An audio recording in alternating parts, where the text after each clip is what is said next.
Hola, ¿qué tal, señoras y señores? Bienvenidos a un nuevo episodio de nuestro video podcast Montoyas de As Colombia W Radio Colombia, el show de Juan Pablo Montoya, que bueno, la semana pasada estuvimos en un escenario increíble en Barcelona, en esos test de pretemporada de Fórmula 2, estuvimos en Chelsea 1979, hoy nos tocó otra vez Valentina desde Alemania y Juan Pablo desde Mónaco.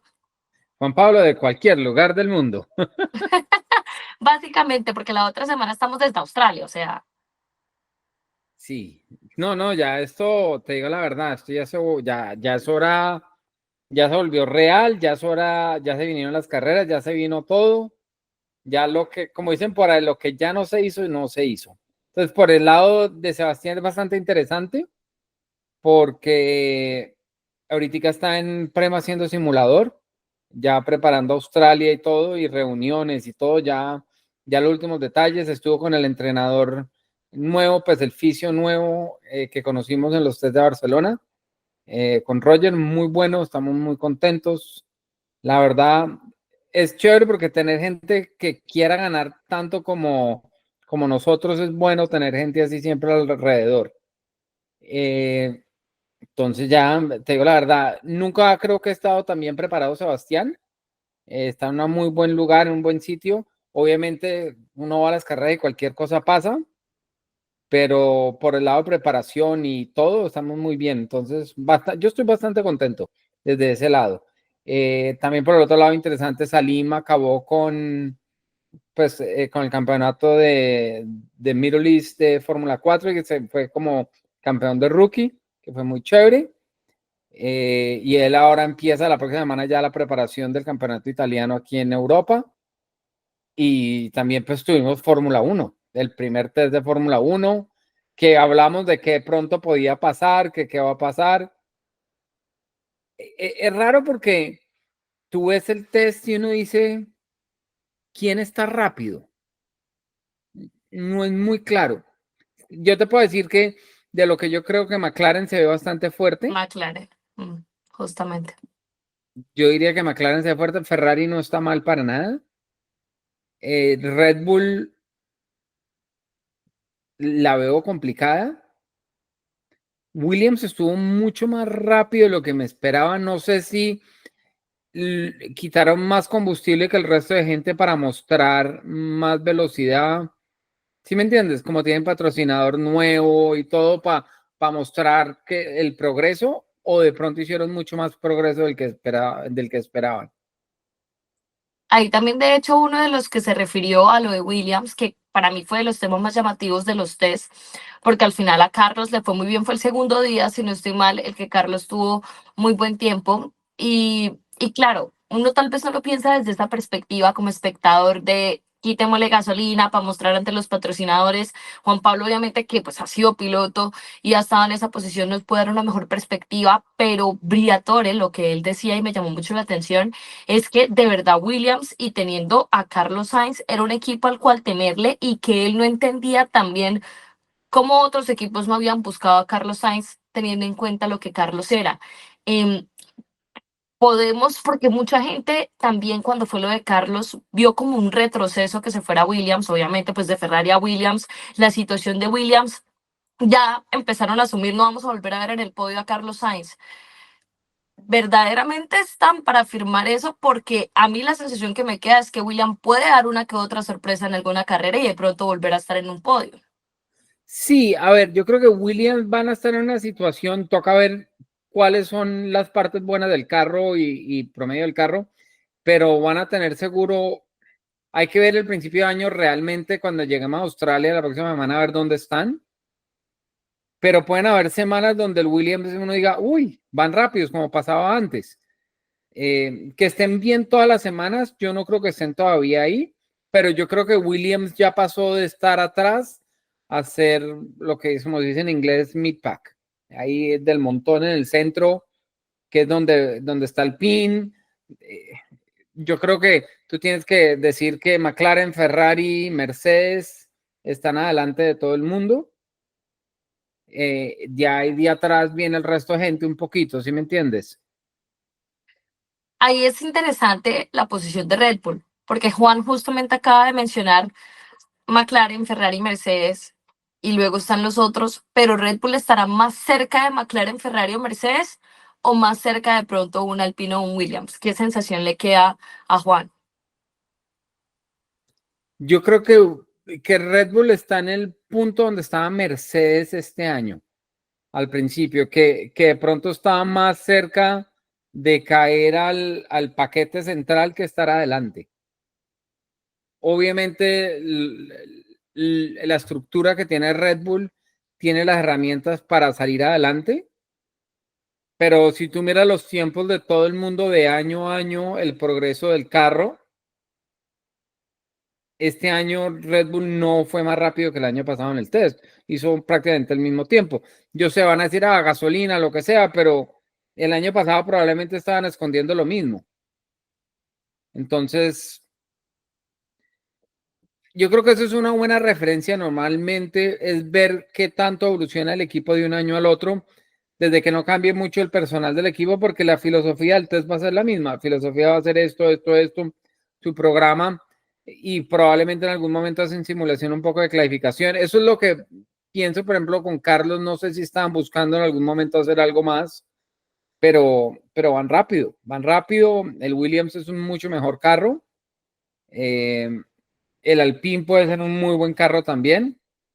Diría que los que la tienen para arriba y la van a tener para arriba en corto tiempo es Aston, porque acuérdate que lo otro que pasó con Aston es firmaron a Newey hace un año Ujú. y para firmar a Newey tienen que abrirle hueco a Newey. Entonces probablemente yo no sé quién diseñó este carro. ¿Sí me entiendes? Este carro es una evolución del año pasado, pero ya no está, ya no hay cabeza que lidere el desarrollo porque la cabeza entró la semana pasada. Entonces yo veo a Aston en un sitio un poquito complicado y no sé qué tanto, probablemente algo le van a hacer, pero el enfoque grande de Newey va a ser 26 y Newey sabe eso y Aston sabe eso y Honda sabe eso y entonces eso va a ser bastante interesante. Pues, y realmente para mi opinión, el que la tiene un poquito complicada es Sauber, que pues futuro Audi, que, que en los test no se vieron bien. No se vieron bien y no la tienen fácil. Yo creo que no la tienen fácil. Eso es súper complicado porque Audi va a entrar el próximo año oficialmente, aunque ya están encargados diría que de todo. Ujú. Pero como ya están empezando a hacer todo ellos, la tienen difícil. Y a largo término, ¿qué tanto tiempo Audi va a estar comprometido con F1 si los resultados no están? ¿Sí me entiendes? Está eso. Haas también me pareció que era otro que se vio un poquito flojo, que me sorprendió.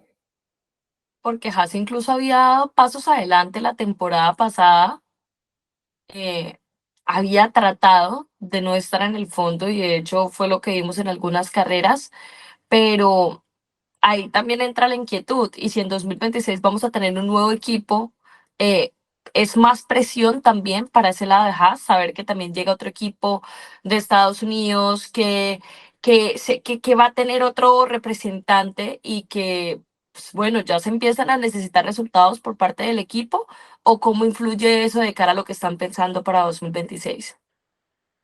Bueno, entonces una de las cosas que pasa cuando tú tienes un equipo nuevo, tú vas a entrar a buscar gente que ya está en Fórmula Uno. Tú quieres buscar, ahorita buscarías a alguien de McLaren para aerodinámica, buscarías a alguien de suspensión probablemente de Red Bull, alguien de Ferrari para entender qué está haciendo Ferrari también. Tú tratarías de traer un poquito de shopping de todos los equipos, tratar de sacar de lo mejor que haya de cada equipo para crear una estructura muy buena.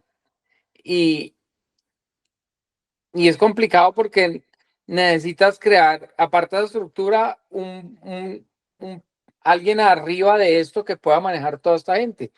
Pero eso quiere decir que muchos de los equipos van a perder personal Y pues es bueno para Fórmula Uno porque van a crear nuevos trabajos y nuevas oportunidades para la gente, pero no es tan fácil. ¿Cómo fue?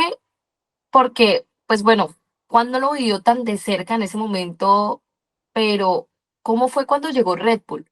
Cuando llegó Red Bull a la Fórmula Uno, ¿cómo lo vivieron? ¿Cuáles eran las sensaciones? Eh, Tratando de hacer una comparación, poniendo un caso pues de un equipo destacado que haya llegado recientemente, eh, ¿cómo fueron esas sensaciones en términos de cuando llegó Red Bull a lo que se puede estar sintiendo ahorita de pronto con ese ambiente ante la llegada de Cadillac? O poniendo un caso más reciente, pues cuando se consolidó Mercedes, el Mercedes que conocemos hoy en día. Sí, va a ser bastante interesante porque, a ver, Mercedes venía con gente muy sólida, muy grande detrás de ellos, ¿sí me entiendes? O sea, como que muy bien estructurado, es una estructura nueva, pero yo creo que la gente, yo creo que cuando tú te comprometes a entrar a Fórmula Uno, tú no te vas a comprometer a entrar a Fórmula Uno para estar para hacer del montón, ¿sí me entiendes? Tú quieres ganar y quieres hacer toda la estructura para poderlo lograr.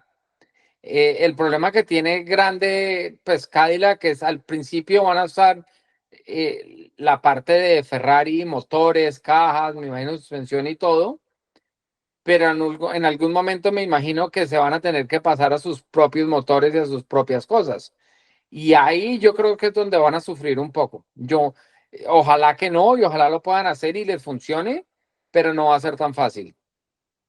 Es que, Honda también, Honda ha hecho un súper trabajo. Pero ahora Honda va a ser un carro, va a ser pues un equipo, ¿no? ¿Me entiendes? Van a pasar de 4 carros a 2.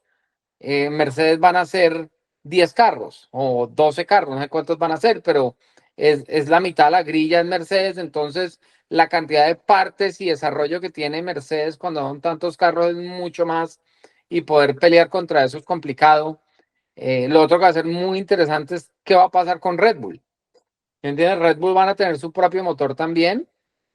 Entonces, me parece chévere porque vas a terminar con motores, pues los Chevrolet, los Cadillac, vas a terminar con motor de Red Bull, que van a ser los Ford, vas a terminar motor, pues va a haber Honda, va a haber Ferrari, va a haber Mercedes, entonces van a haber muchas más marcas y va a estar Audi también, entonces van a haber muchas marcas que van a traer sus propios motores y la grilla de pronto no suele ser tan pareja, pero parte de Fórmula Uno siempre ha sido. La gente, por ejemplo, se acuerda de la época mía de Williams, no dicen la época de Williams, sino la época de BMW. ¿Se Entonces acuerdan yo creo mucho que del eso es motor? diferente. Para Australia, ¿cómo ven las cosas? ¿Qué opinas de Australia? ¿Qué crees mejor dicho, quién va a sorprender? ¿Quién va a decir, uy? Para mí la sorpresa va a ser Williams. Yo creo que Williams, las sensaciones que me dejó de los test son muy buenas. Siento que Carlos también pues tiene obviamente esa motivación adicional de llegar a un nuevo equipo y llegar con un golpe fuerte sobre la mesa. Así que para mí Williams puede ser una de esas gratas sorpresas o por lo menos consolidar lo que vimos en los test en Australia y principalmente con Carlos Sainz. Ahora, a mí me queda la impresión y de hecho quería decirle, Juan, que tal vez detalláramos un poco algunos aspectos de algunos equipos, porque por ejemplo lo de Aston Martin, de los temas que más se habló y sobre la duda que tenemos de si Aston Martin, qué, qué tan malo, qué tan bien puede llegar a estar teniendo en cuenta que los efectos de Newey se van a ver posiblemente hasta 2026, ese alerón que tienen, el alerón delantero flexible que fue el tema de conversación de ese alerón se mueve mucho, lo hemos visto en las últimas temporadas de Fórmula Uno, siempre tenemos un equipo que tiene problemas con la flexibilidad del alerón. ¿Cómo lo vio usted? ¿Verdaderamente eso qué tanto juega? Eh, ¿Qué tanta especulación podemos hacer al respecto? Pues realmente un poquito de la especulación es, si no es muy rápido y pasa los test de dureza que le hacen, no le pueden decir mucho. Si llega a ser muy rápido, los otros equipos van a brincar ahí mismo a decir que eso es ilegal.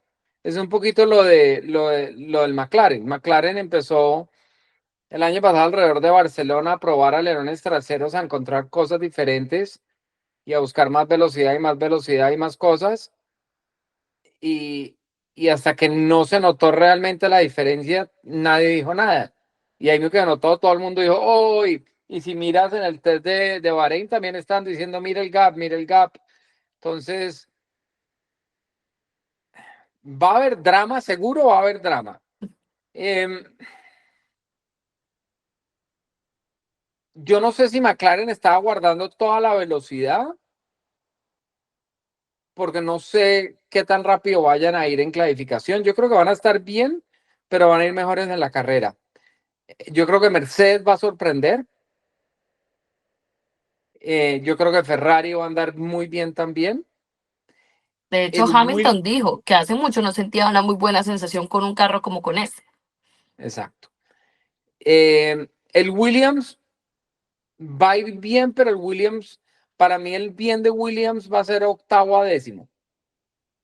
Sí, arañar puntos Exactamente. al Williams, comienzo de la temporada. exactamente. Williams puede estar entrando a Q3, uno de los dos carros, y ahí.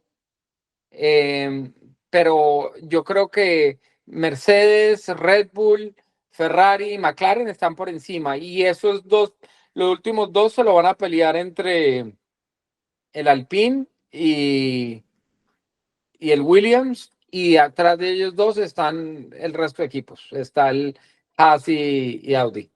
De las cosas a las que se refirió Andrea Stella, hablando de McLaren ahorita, del tema de si van a ser muy rápidos en clasificación o en carrera, uno de los temas de McLaren era la suspensión delantera, que era tal vez ese pequeño pero que tenían en el auto del año pasado.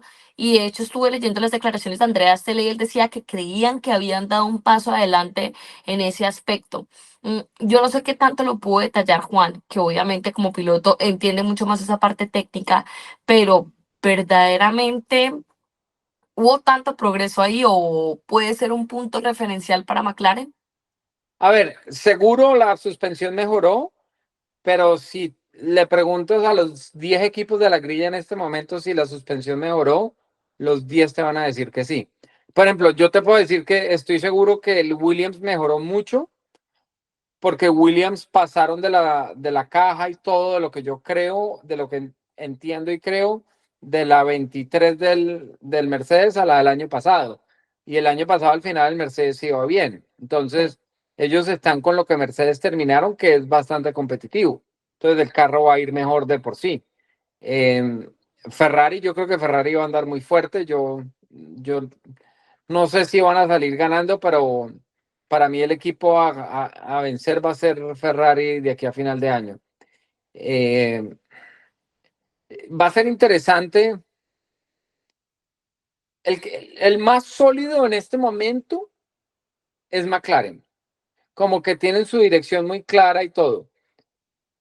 Pero tú nunca has visto a alguien tener con este nuevo tipo de carros, alguien que tenga una dirección sólida y que la puedan mantener. En algún momento que ponen algo nuevo en el carro, Le pasó a Ferrari en 2022, le pasó a Ferrari, que Aston Martin el año pasado, tú empiezas el año pasado, Aston, wow, 2023. Sí, el sí, sí. 23 se veían súper bien y empezaron a ponerle upgrades al carro y nada mejorada. E igual en 2024 con Red Bull. Exacto, Red Bull pasó eso, exactamente. Y mira dónde están ahorita, mira dónde está Aston ahorita. ¿Sí me entiendes? Es que no la tienen fácil. Y mira lo que pasó, Mercedes le pasó lo mismo y Mercedes viene luchando y aruñando a no dejarse perder. Y Mercedes, los últimos 2 años a final de año, como que se les ve la luz como que encontraron algo y les falta el granito de arena. Y a mí un indicativo que el carro es fácil de manejar y que va rápido es que Antonelli estaba rápido y no se trompió, no se Eso le iba a preguntar salió, Juan por Antonelli. no cometió, no hay nada, no hizo nada que uno diga, uy. Y si pones atención un poquito a lo que la gente estaba hablando y diciendo que Antonelli se estrelló en un test, que se estrelló en el otro test, que dañó un carro, que dañó el otro carro, que nos estrelló. Ahorita no está eso. Mira el test, fue sólido, no trompos, no nada. Pero ahí la pregunta es, ¿será que Antonelli también se estaba frenando un poco? ¿O usted qué cree? Eso quiere decir que Mercedes está muy rápido. Que no hayan errores, que no se salgan. Si me entiendes, mira, el Red Bull se trompió Sí, y Max todos estaban manejando las mismas condiciones. y Ah, Liam no, no, fue un también. gust de viento que lo trompió. Pero es el único carro que trompió con gust de viento. Verstappen creo que también se trompió, ¿o no? Sí, Liam y Verstappen ambos. Exactamente. Entonces el carro, que es un desarrollo del año pasado, seguro, pero que es más rápido, no estoy seguro. Hay un tema que no tiene que ver con el rendimiento de Red Bull, pero justamente lo hablaba, bueno, pues, tuvimos la oportunidad de estar conversando en vivo el jueves de los test cuando fue el incidente de Lawson y de Sainz. No sé si Juan lo pudo ver saliendo del pit lane que tuvieron su incidente, su encontronazo. Y decíamos que qué curioso que Liam Lawson siempre está metido, no puedo decir una palabra colombiana porque queda un poco mal, pero en todos los problemas coincidencialmente está metido. Obviamente no es para sacar conclusiones de esto ni nada, pero también me parece interesante que hablemos del rol que van a tener los novatos y a mí sí me llama la atención mucho que, no sé, la actitud de Liam siempre está metido en donde, siempre que hay alguna polémica está metido Liam. ¿Cómo afrontar esta temporada, Lawson? Porque a mí esas es de las cosas que más me intriga de este año, la verdad. Pues mira, es muy sencillo. Tú ves a Verstappen haciendo una largada, a Verstappen no, a Carlos haciendo una largada, le puede dar un espacio, ¿sí me entiendes? Tú estás saliendo de pits, no pasa nada que, ¿sí me entiendes?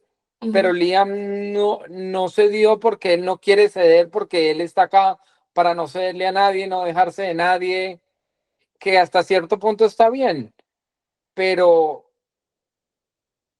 uno tiene que, como se dice, uno no puede hablar que tiene las mejores cartas y no poderlas sacar. ¿Sí me entiendes? En este negocio es muy fácil hablar, pero es muy difícil hacer. Entonces mejor, casi siempre le da a uno mejor calladito y que los resultados hablen que esas actitudes, porque esas actitudes, si el Red Bull fuera el mejor carro, esas actitudes no hay ningún problema porque van a clasificar adelante y no. Pero lo que pinta, tú asumirías que el Red Bull va a clasificar de cuarto a octavo. Yo no veo, yo realmente no veo en este momento que Red Bull le va a ganar a McLaren en clasificación o le va a ganar a un Mercedes en clasificación o, o a un Ferrari. Entonces, si pones esos seis carros, va a ser interesante porque Max está otra vez en una situación que estuvo hace un par de años cuando Red Bull venía y le venía y venía y le faltaba, donde pasaban muchos accidentes, pasaban muchas cosas, entonces a- a- si empiezan a haber estrelladas de los dos, si empiezan a haber muchos accidentes y acostarle mucho al equipo, ¿en qué punto les van a decir, oiga, tenemos que parar de estrellar? Y va a llegar a un punto que los jefes van a decir, oiga, ¿cuánto nos está costando? Porque acuérdate que cada estrellada es probablemente un desarrollo menos que va en el carro. Es una parte menos que pueden construir y complica mucho las cosas. Entonces, la actitud del Liam y la actitud de Max va a ser interesante. Y lo otro que va a pasar durante el año es, si Red Bull no está competitivo, Max, yo no creo que se quede en Red Bull. Yo creo que Max, a ver, esto es obviamente teoría, estoy aplicando la gran Juan Pablo Montoya, teoría conspiracional Valentina Peña S.A. Pero, a ver, Max ya tiene que tener hablado algo por debajo de la mesa si Red Bull no va bien, porque Max ya tiene experiencia y se las huele. Y si efectivamente Red Bull no está yendo tan bien, Max no demora en consolidar otra cosa. Y realmente la oportunidad que tiene Max, tiene dos, tiene Mercedes y tiene Aston. ¿Me entiendes? Puedes ir a seguir trabajando con Newey que te conoce y seguir trabajando con Honda que te conoce. que Y sería por tal eso, vez la más lógica. la más lógica. Y la otra que podría ser muy interesante es por Max con Toto. Mercedes, para trabajar con Toto y volverse embajador de Mercedes. Y ahí viene la pregunta, es ¿quién sale? Que es un Es- poquito lo que le pasó a Carlos con Lewis. Carlos estaba haciendo un súper trabajo y se merecía quedar en Ferrari.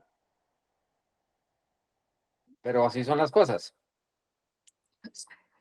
Es un tema interesante lo que va a pasar. No hemos hablado de otros novatos. Obviamente, pues es difícil sacar medidas. Tal vez, pues obviamente Antonelli, Lawson son de los que más se hablan. Pero ¿cómo vio, por ejemplo, a Berman, a Bortoleto? A ver, todos esos les va a ir bien. Van a andar bien, van a tener buenas semanas, malas semanas. Tienen, a ver, lo que dices tú, el que está en el spotlight es Antonelli 100%. Y el que la tiene más complicada de todos es Antonelli, en mi opinión. Después de Antonelli, Hadjar tiene una buena oportunidad. Red Bull lo quiere mucho a él, entonces hacen las cosas fácil para él. Y, y de ahí, eh, ya los otros tres, no, como que el que venga está bien, ¿sí me entiendes?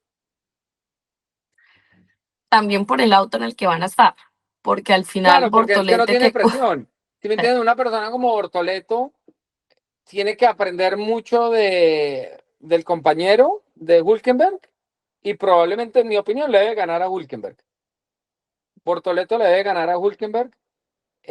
Berman con Ocon la veo un poquito más complicada. Eh, yo creo que Hadjar le gana a Yuki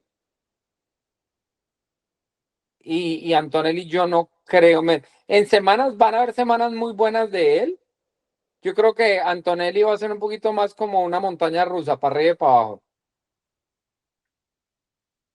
Juan, cuando ustedes hacían esos test de pretemporada, ya los últimos, pues antes de iniciar la temporada, porque lo hemos dicho varias veces acá, ustedes testeaban mucho más de lo que se hace hoy en día, ¿cree que también era diferente el ambiente por lo que no había tanta atención en los test como lo hay hoy en día, que F1 TV lo retransmite, todos los aficionados están pegados a los test? ¿Cómo se vivía ese tema de el foco que había en los test de pretemporada en su época y cómo lo vio usted también como piloto? Pues acuérdate, una cosa que era interesante es que los equipos de Michelin trabajaban los tres juntos y los de Bridgestone juntos. Entonces, nosotros nunca veíamos un Ferrari hasta la primera carrera. Nosotros no sabíamos el ritmo de carrera de un Ferrari, nosotros sabíamos cómo el McLaren iba, nosotros sabíamos cómo el Jaguar iba, nosotros sabíamos cómo todos los equipos de el Toyota iba, como todos los equipos de Michelin en el momento iban. Pero nosotros no sabíamos cómo iban los del otro lado. Y eso es lo que lo volvía súper complicado, E interesante. totalmente. Juan, tenemos preguntas de la gente que estaban rezagaditas, las teníamos pendientes por todos los temas que habíamos tenido últimamente, pero yo las estaba anotando muy puntualmente y hay varias, así que me parece, bueno, interesante también aprovechar para alcanzar a repasar alguna de ellas y que la gente no diga, no, es que envió las preguntas con el hashtag Montoyas y nunca las leemos. No, recuerden que nos pueden escribir en X, hashtag Montoyas, nos etiquetan a mí, Valentina Pena 98 o Juan Pablo JP Monti. Y también me pueden enviar las preguntas por el Instagram de la chica de la F1. Acá me llegaron algunas por Instagram, muchas preguntas. Mire, Jorge Enrique Díaz pregúntale a Juan Pablo por qué no dijo que su peor estrellada fue la del Jet Dryer. La Porque vez no que yo le fue. pegué su peor accidente, que yo le pregunté su peor accidente. Pero es que el Jet Dryer iba a 100 millas por hora. Yo iba con los frenos puestos en la recta de atrás diciéndole, oiga, hay algo roto. Y el carro brincaba para arriba, para atrás. Me dijo, no, está perfecto. Le digo, hay algo roto. Y yo me dicen, ya vamos a hacer el restart. Pues quieren volver a alargar. Les dije, no. Y el carro le trompió y le pegué, pero no fue, el golpe fue duro, pero no fue peor estrellada para nada. Él Pero decía ni por lo cerquita. ridícula que fue. Usted Fue también lo más vio ridícula que cualquier cosa. ¿Sí me entiendes? Es que la gente, y hay gente que dice, no, es que perdió el carro y se estrelló a propósito o que no supo controlarlo. Pues si te quito las llantas de atrás, ¿cómo vas a controlarlo? Ahí como quien dice, mago no soy. Mago no soy muy bueno, pero mago no soy. Exactamente. Entonces, o sea, no tiene nada que ver eso con una estrellada a 300 kilómetros de frente contra unas llantas o en un Indy a 280 cuando pegué 100 Gs de impacto contra una pared. Juan, esta pregunta me encanta el final de la pregunta, sobre todo porque el final de la pregunta, el próximo episodio nos queda complicado aplicarlo, pero yo creo que lo podíamos aplicar más adelante y es, otra idea es hacer un drinking game. Cada que Montoya dice es muy complicado, se toma un shot. Uy, ¿se lo tomará usted o traemos a Connie al show para que los tome por mí? Porque yo no tomo. Traemos a Cori. Es Mire, que la la gente, pregunta ¿sabe? Muchas veces que yo digo es que es muy complicado, es porque me toca ser súper prudente como digo las cosas. es como su, su lugar seguro, Mi lugar de esa decir, muletilla segura.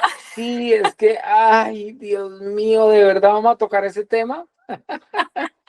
O sea, buena señal, porque entonces lo puyo a hablar de temas que no le gusta hablar. Exactamente. Mire, la pregunta viene de Daniel Muñoz. Dice, pregunta para el podcast. Y es, bueno, esta pregunta es un poco larga, pero dice, ¿podría explicarnos qué tantos botones usan en cada vuelta en la pista los pilotos? En la Fórmula 1 el timón obviamente tiene, pues creo que yo hice un video de eso, más de 20 botones, miles Ujú. de configuraciones, modificaciones para los frenos, energía. ¿Qué tanto tocan los botones en media carrera? Y también, pues sería interesante entender qué hacen en la largada y después de media carrera. A ver, si todo va bien, no los tocas nunca. No, de verdad, los toca uno muy poquito.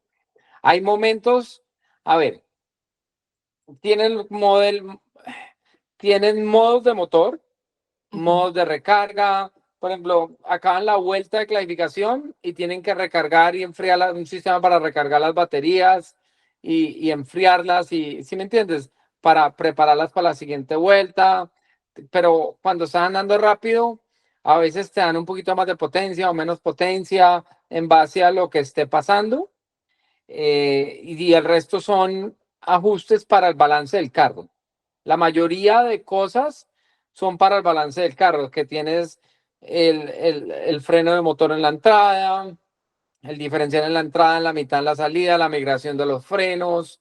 Tienen mil cosas, el balance de frenos que puedes ajustar, pero tú nunca ves a las pilotos de verdad moviendo mucho, ¿entiendes? Y normalmente no se nota, pero si tú miras la pantalla del piloto, en la pantalla del piloto siempre aparece, cuando ellos cliquean algo, la pantalla se vuelve de algún color sólido y dice el mensaje. Es más cuando hay errores de que algún sensor de velocidad se dañó, algún sensor de algo, y para cancelar, y pues para borrar errores y para, ¿cómo se dice? Para bloquear el canal, para que pare el error. ¿Sí me entiendes? Muchas veces hacen eso. En mi época nosotros usábamos mucho, porque la telemetría era de dos, podíamos recibir y mandar. Entonces, ujú. cuando había algún setting que no nos gustaba o que ellos creían que podía mejorar, nos lo mandaban al carro y nosotros lo teníamos que aprobar.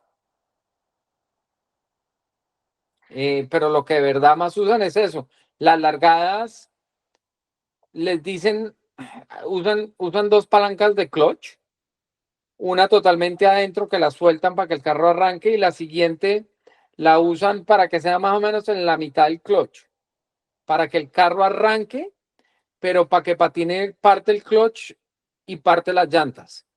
Porque si sueltas demasiado y agarra mucho el clutch y engrana mucho el clutch, entonces toda esa fuerza va directo a las llantas. Y entonces patina las llantas y te quedas pegado y no arrancas rápido.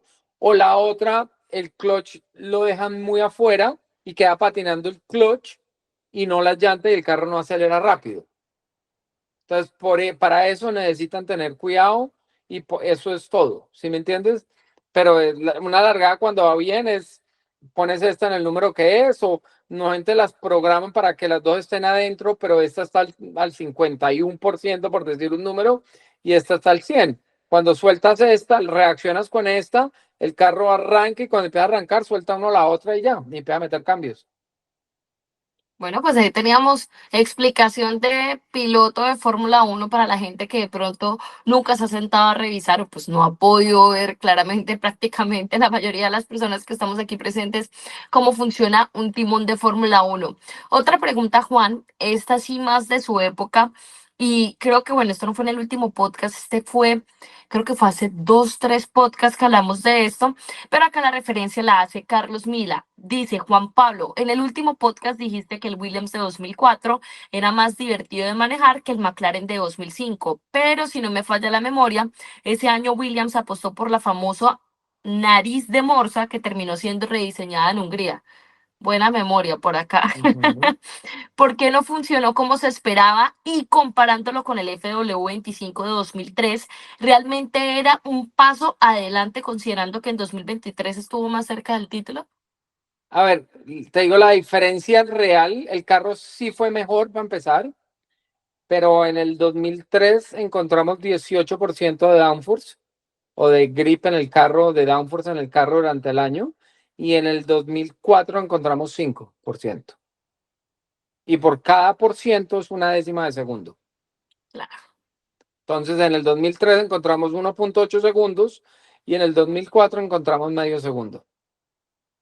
Y por eso es que el 2003 fue tan rápido de mitad de temporada final, porque encontraban y encontraban y encontraban downforce todas las carreras.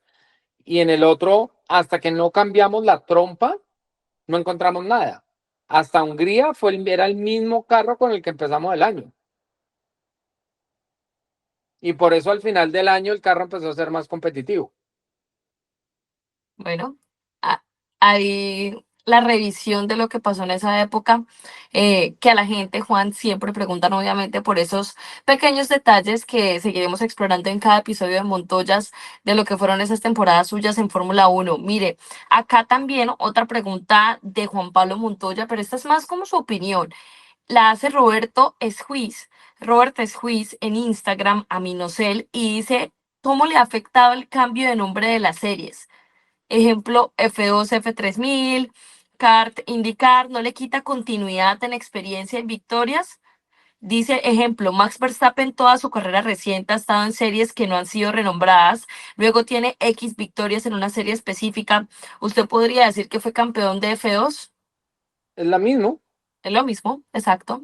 Sí, es que antes llamaba 3000, pero les pareció que era más cuando entró la gente, cuando Liberty o antecitos decidieron que Mm. era más lógico que fuera F4, F3, F2, F1. Y por eso, por ejemplo, regional no tiene F nada, es regional. Porque ya Que, está 4-3, debería ser F4 y debería llamarse F5, realmente. bueno. F5 y después regional, Eurocup debería ser la 4, la 4, F3, F3, 2 y 1. Ahora, las únicas que son FIA son F3, F2 y F1. Sí, Sí, que eso también es importante aclarar, si bien todas dan puntos para la superlicencia habitualmente. claro, pero obviamente todas tienen cosa de manejo y todo, pero por ejemplo, la F4 española está regida por el campeonato, la Federación Española, el italiano por la Federación Italiana, y cada uno tiene sus normas y maneras de hacer las cosas.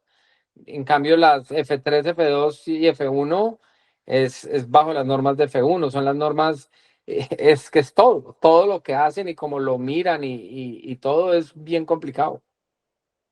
Juan, otra pregunta nos llega de Alfredo Colf 1 por Instagram también y dice, te quiero pedir que le consultes a Juan Pablo si considera que de pronto se aceleró en Indianápolis al chocar con Barrichello en la primera curva del 2003, sabiendo que tenía muy buen auto y estaba peleando el campeonato. ¿Qué piensa de haber chocado con Barrichello en Indianápolis del 2003 cuando iba a ser campeón? Que no importa lo que me hubiera esperado, Rubens tenía la orden de estrellarme. Prácticamente. Rubens salimos de la pista y me dijo qué pena. Me dijeron que, y tenía la caja de cambio rota y todo. Pero me dijeron que, o sea, ¿cómo le dijo tal cual? Me dijeron que no podía dejarlo pasar. O sea, cueste lo que cueste. Y era lo que es la estrategia de ellos. Esto abre una puerta a una discusión interesante, porque ¿Por qué? obviamente, no, digo que obviamente esas decisiones de equipo, siento que uno como aficionado, uno muchas veces Pues es juzga muy lo que sencillo. es ético, lo ¿Qué que no hizo es Checo ético. Pérez? ¿Qué hizo Checo Pérez en el año de la controversia con Max? Antener a ¿Cuántas Hamilton a como diera vueltas, lugar. como diera lugar, Lewis no podía pasar? Donde Lewis hubiera tratado de pasar, se estrellan. Exactamente lo mismo. Yo no tenía opción porque yo tenía que pasar porque nos tocaba poder llegar a donde Michael para poder pelear, porque si no, de todas maneras no ganaba. Y al fin y al cabo, como dicen por ahí, en hindsight, nada hubiera cambiado porque fui a Japón y iba ganándome la carrera y se rompió el motor. Eso sí hubiera dolido. Si miramos la figura completa. Si uno mira la figura completa es horrible, pero eso los equipos lo hacen. Si tú miras hoy en día en Indy, si viste la carrera de Indy de San Pete, cuando iba el primero que ganó la carrera, que era Palou, Palou iba detrás de estaba a punto de cogerle vuelta a un Chevrolet. Y como él es Honda, no podía pasarlo. Y cuando finalmente lo dejó pasar, él se quitó para el Chevrolet. Que el segundo venía que era Chevrolet, el colero se quitó, no incomodó para nada, pero duró 15 vueltas frenando a Palau. Y eso es lo que deciden las fábricas hacer. A mí, yo cuando corrí Indy en el circuito me dijeron, viene un Chevrolet, quítese.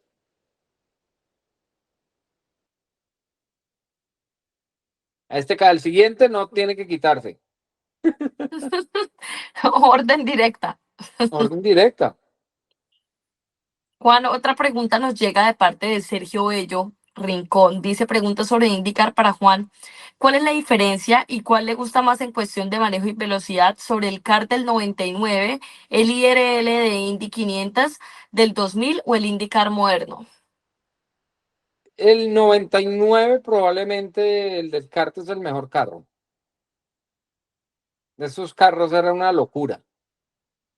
Entonces el carro pesaba 720 kilos y tenían no, casi 1000 caballos de fuerza.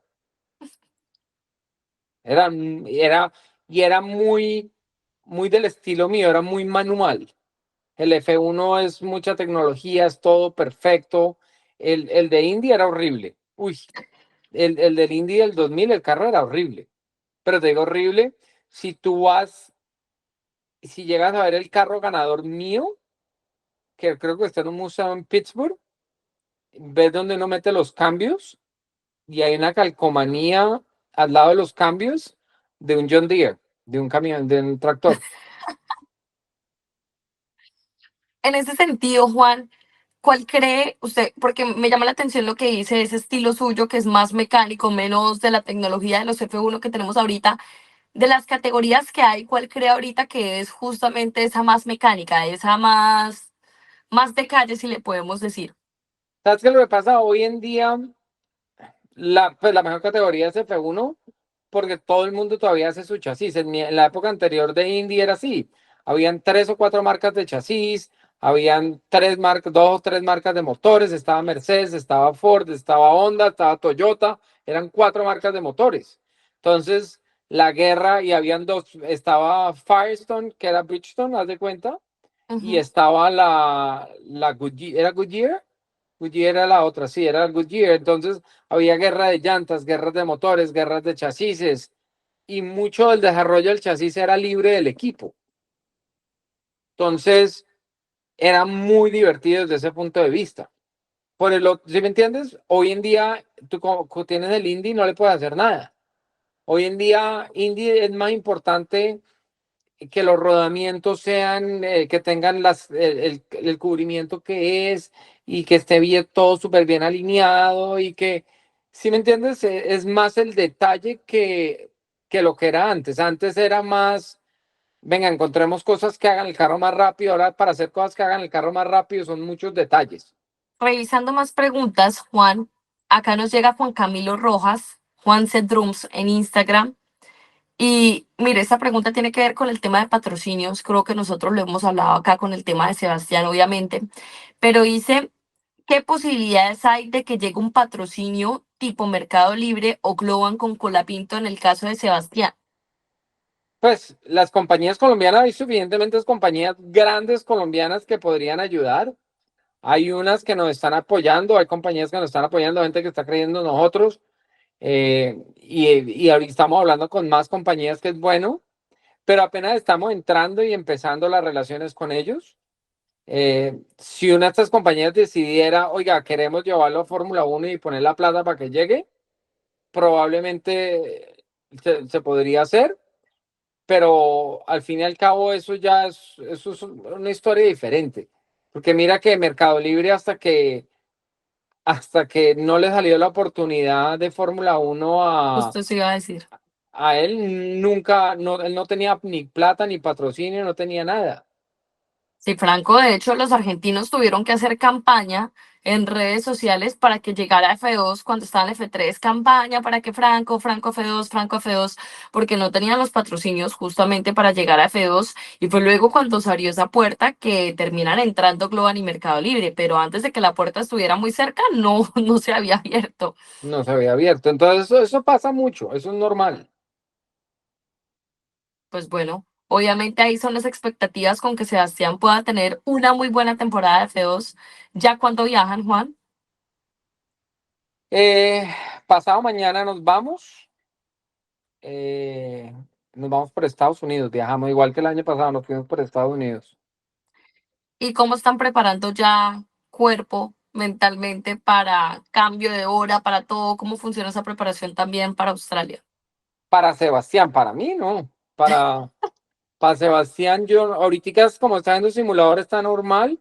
No sé a qué hora le está costando, qué están haciendo, pero tienen su programa. Ya hablaron de, ok, tiene que viajar tantas horas despierto y hacer esto y dormir estas horas. Como que ya le tienen todo programado, los programan ¿sí me entiendes? El año pasado fue un poco diferente porque ya en este momento lo tenían durmiéndose a las 3 de la tarde y, ¿sí me entiendes? Y se levantaba a medianoche. Eh, Ahora lo están haciendo un poquito diferente. La persona con la que tenemos, Roger, viene de MotoGP y MotoGP viaja mucho a muchos países y yo creo que la tienen muy claro y con la gente que estamos trabajando la tienen muy claro de qué hacer. Entonces, yo ni me meto. Yo lo que espero es que en el vuelo de Los Ángeles a Melbourne pueda dormir mucho porque llegamos a las 9 de la mañana. A trabajar. No, a no dormirnos, a ver si llegamos por ahí hasta las 8.